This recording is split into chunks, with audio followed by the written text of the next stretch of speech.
السلام عليكم ورحمة الله وبركاته وإذن سلام يا أصحاب تقاليقة مقالكينا maanta wuxuu ku saabsan yahay sidee ayaan u horumarin karaa YouTube channel. Maanta waxaan rabaa inaan ku tuso afar qaab oo haddii aad YouTube channel-kaaga ka beddesho uu noqon doono mid horumar gaara amaba hela views iyo subscribers fara badan.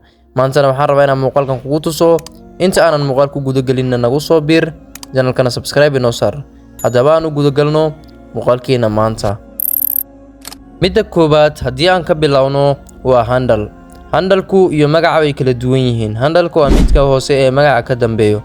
Inta badan dadka handle-ka waxa ugu qoran magacooda iyo lambar. Sida midkan oo kale hadda lambar ayaa ku qoran, midkan oo kalena waxa ku qoran magaciisu caadi ah. Haddaba handle-kani wuxuu ka anfacayaa haddii aad u yeesho YouTube-kaaga magacaaga oo caadi oo dhammaystiran oo lambar raacsiisanayn in haddii qaybta searching lagu qoro oo si fudud loo heli karo.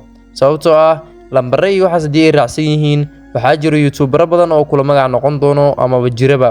Marka sidaa darteed handle-ku wuxuu kaa caawinayaa in YouTube-kaaga dhaqsi ah loo helo haddii aad iska saxdo handle-iska.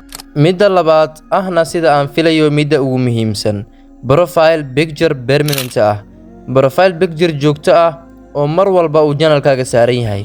Profile picture-ku wuxuu kaa caawinayaa haddii uu channel-kaagu yeesho hal profile picture oo lagu aqoonsado in dadka inta badani ay channel-kaaga gataan oo ay channelada kale ka dhex aqoonsadaan.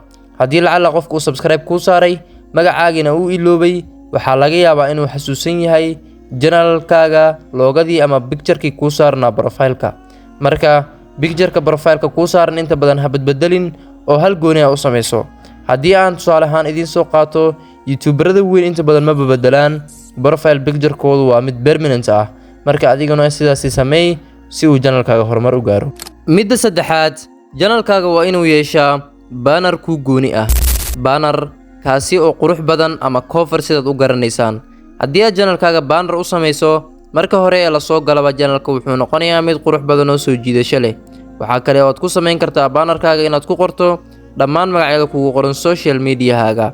Amaba banner-ku waxaa kale uu faa'iido leeyahay in aad ku qorto xogta channel-kaaga haddii aad rabto.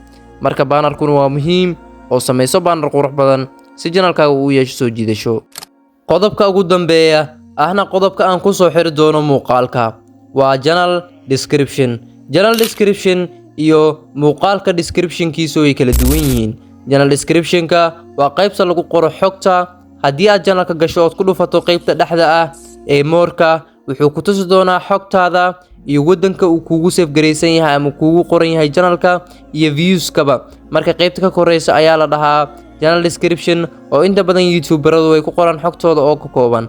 Haddii aad adeegsanayso mobile-kaagana waxaad ugu soo qori kartaa YouTube Studio dashboard-ka ee Chrome-ta. Muuqaalkeena maanta intaas ayuu ku egyahay. Waa idin salaamaya asxaabta qaaliga ah. Waxay noo balanaa muuqaalkan muuqaalka xiga.